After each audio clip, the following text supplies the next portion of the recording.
about to be made. Claire is up. I have, that was a weird laugh.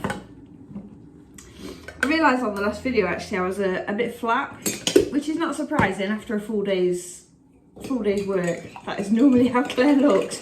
And you're catching me on coffee too, so it might not be any better. But here we are for Canines and Coffees, or whichever way around I've put it, with Claire. Day 2, episode 2. I really need to get a tagline sorted for this, don't I? Welcome to Canines and Coffees. I'll figure that out later. We're here now. So this morning, I've just got up really and done a few bits. I tend to get up first thing in the morning and go straight out the back with the dogs, so they can do what they need to do. And then I go and stick the news on, rightly or wrongly, just to see what's happening in the world. We're quite isolated. I'm quite isolated, should I say, from what's happening in the day-to-day normal world, if you can call it normal. And I stick the kettle on, stick the news on, sorry, and sit down and have my brew. And this is probably one of my first points of where I think. And I know that sounds weird, but I think my morning habit of getting up, sticking the kettle on, like shuffling to the back door, opening the door and let the dogs out, is just automated now. And automation, as we know, just happens without us even thinking about it, which is what I wanted to pick up on today in today's topic. The rest of it, I think, and obviously I think, but since having less of a routine during this COVID crisis, pandemic, I'm rambling. The routine went out of the window. So although I was working at home a lot, I still noticed that my routine went out, and I needed to get it back quickly. Like I recognised this quite sharpish. Like in the first week, I was like, oh my God, I'm slouching around in my joggers, and which I am now. bit of a, what's the word? Whatever, I need coffee.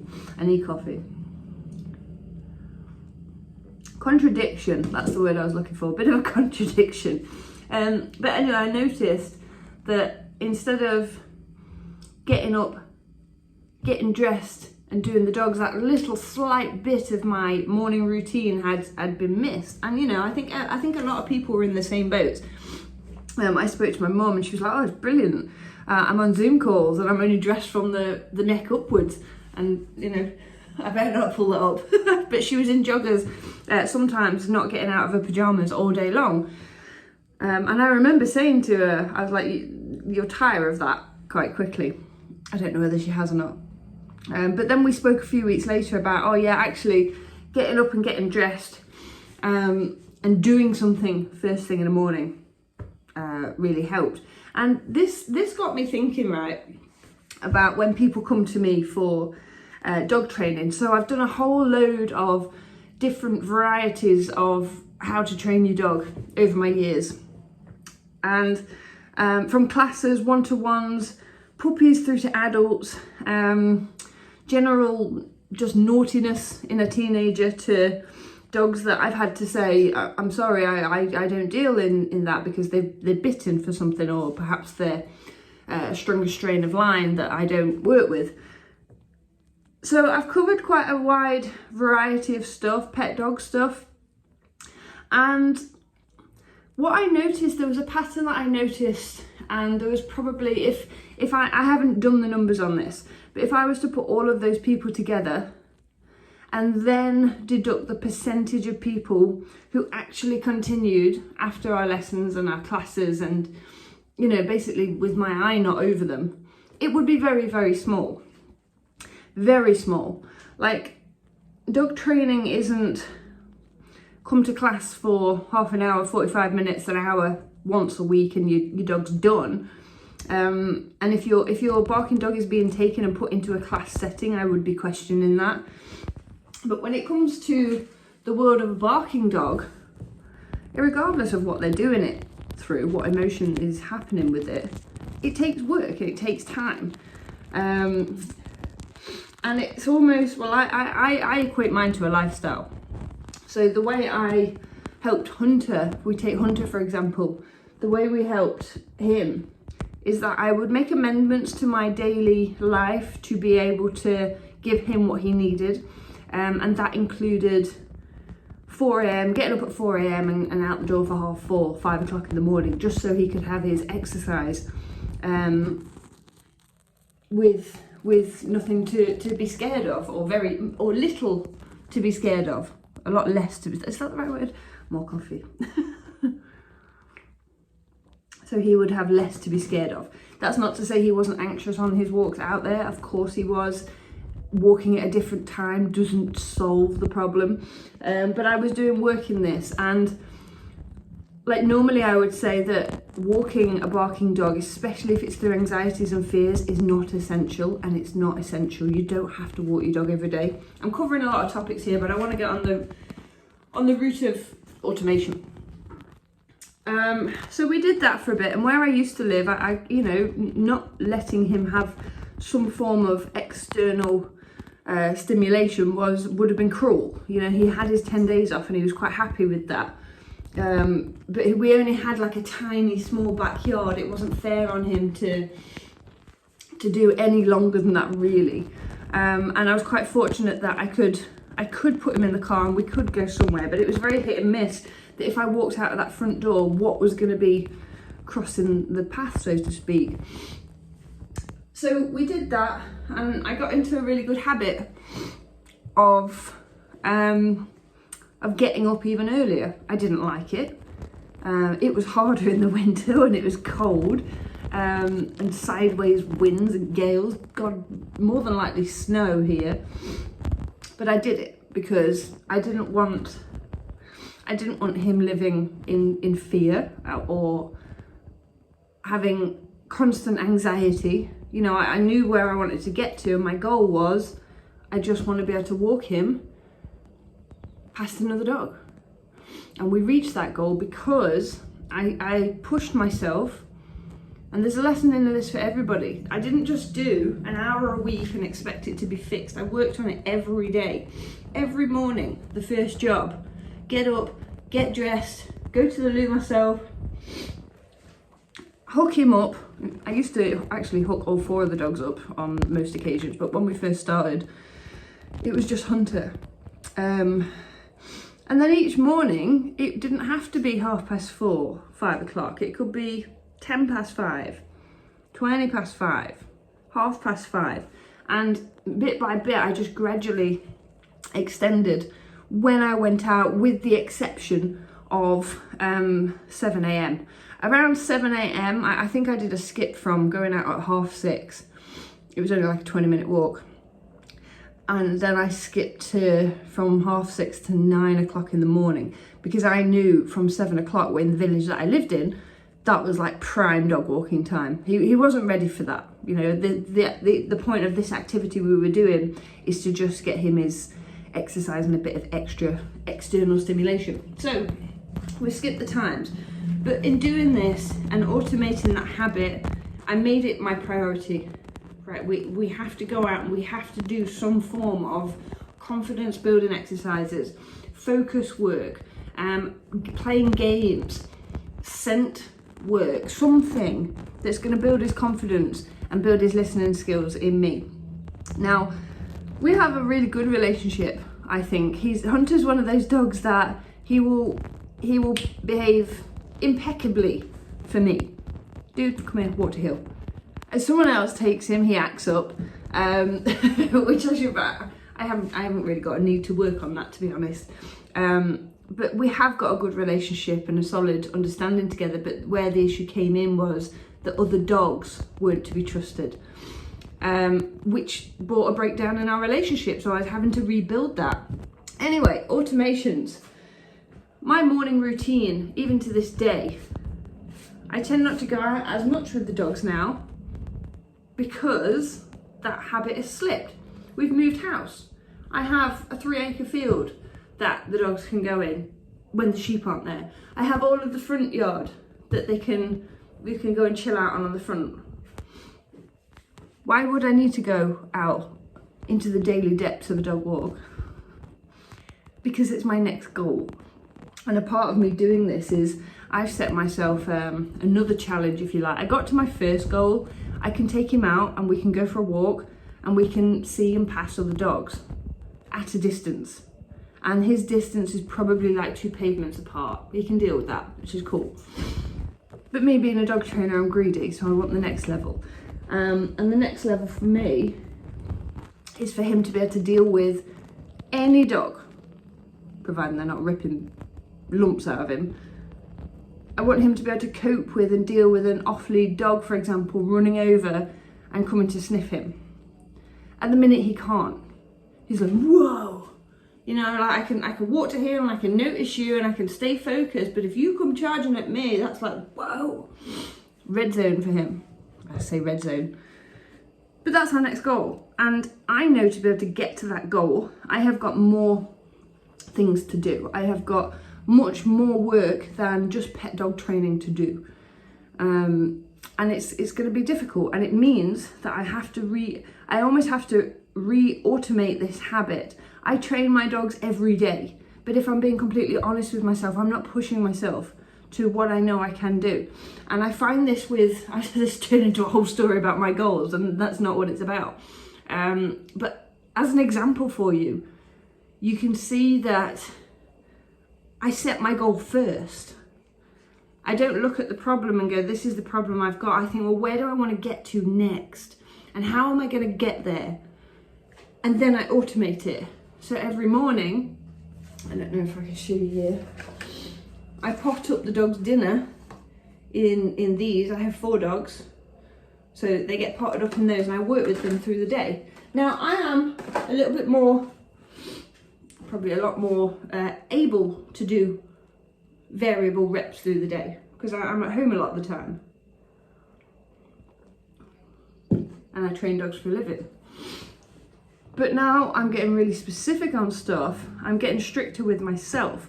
And I think this is a skill that you could probably take from Coffee with Claire this morning, is don't expect too much too soon and be consistent, because dog training is very much a game of repetitions. And if you've got a goal that you want to hit, whether that's just getting your dog to listen to you in the presence of another dog or person or traffic or whatever it is that they're barking at, if that's your goal, that's so achievable. What is stopping you getting there? I could bet my bank account that it's going to be you.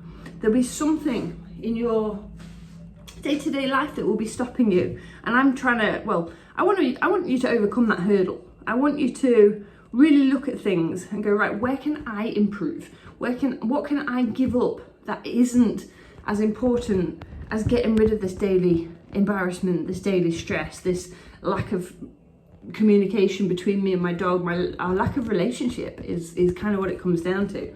The reason I spend so long just goofing around with Hunter, and I say goofing around, we play.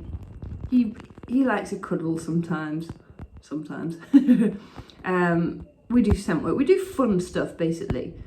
And sometimes that just involves me stood on the end of the lead while he's sniffing around and finding food out, or he's structured and doing more advanced forms of training. But that's fun to him. So whatever it's fun to him, I'm going to continue letting him do it because it's going to build his confidence again and again. And this time I think where I'm going to change my routine is that I now have the, what is this here? Morning hair. I now have the ability to be able to work on and really get the standard of behaviour that I want, like 80% reliable here in the ground. If I can get him walking to heel and the neighbour comes out, preferably not with her dog because she can't, bless her, she can't control him, handle him, he's a big lad. But if I can get him to like really strictly heel him around the sheep, for example, when the sheep go back in the field, that's something I can work with. It doesn't have to be other dogs until I know that he's got a solid understanding of the behaviour around the sheep, around next door neighbour coming out, around the postman arriving to deliver the post, delivery men. There's a caravan site at the back of us where people store stuff.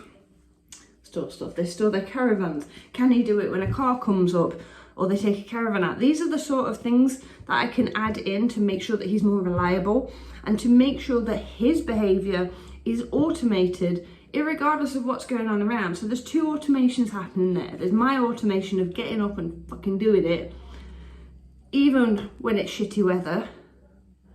And there's his automation of saying, yeah, I know there's something going on around there. I can smell it, I can hear it, but you've asked me to heel.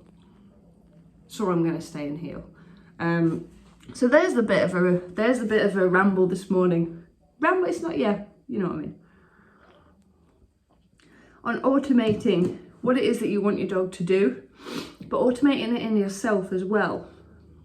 I mean, I don't know whether you've seen this hoodie that I'm wearing. I bet I've look like a right tramp, but because I had this in yesterday's video. But this hoodie is from a company called Untitled Schools, and it depicts anxiety. And they've got all sorts of different hoodies in their range. I love it because it supports mental health charities. Anyway, I think a lot of people that come to me anyway, is they suffer with anxiety, they suffer with depression, they suffer with some sort of mental health issue. Not that it's necessarily the dog who's given them that. They've perhaps had it anyway. But then when faced with a barking dog, it heightens their anxiety. And I've just noticed how dirty my kettle is. That's disgusting. Let me just put that out of the shot. I'm getting a cloth on that later. But the reactivity heightens their stress, their anxiety. They want to just hide away from the world. You know, it's when you're doing this, sometimes people are just like, and I hear other dog trainers like, just get out there and do it, just get out there and do it. Well, it's not always that easy. And I have anxiety myself. So I know the struggles and the stories that can happen in your head. Oh, I don't want to go out there because it's going to go wrong. Or I don't want to go out there because last time we were here, we got bombarded. They didn't cope.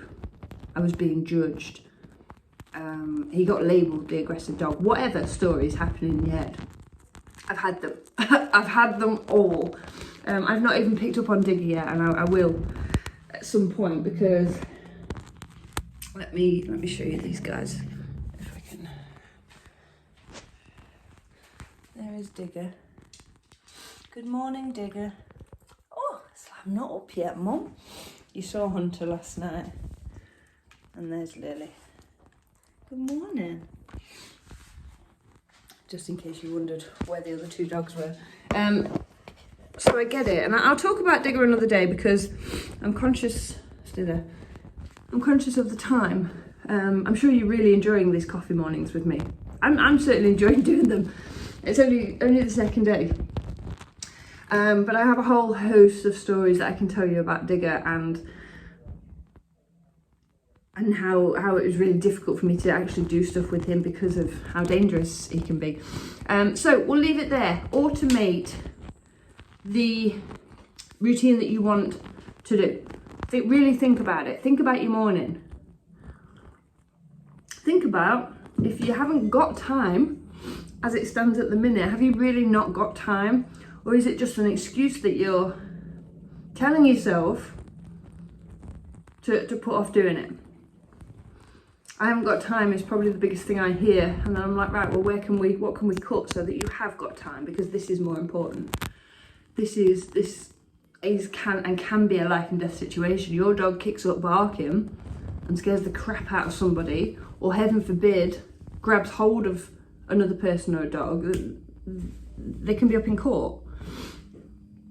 And if it's not passed, they can be put to sleep. So I don't want to scare you there, but this is a very real thing. So where can we cut time in your schedule to make sure this gets done?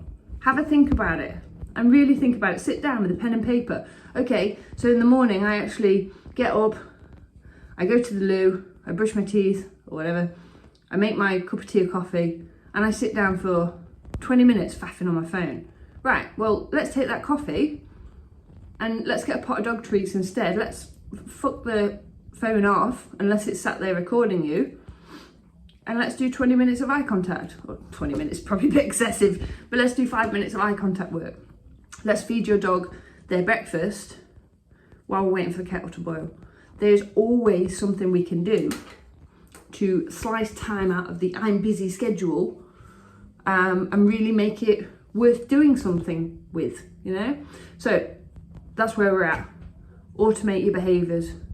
Think about what goal you want to achieve, and really think about how you're going to get there, and stop making excuses. See you tomorrow.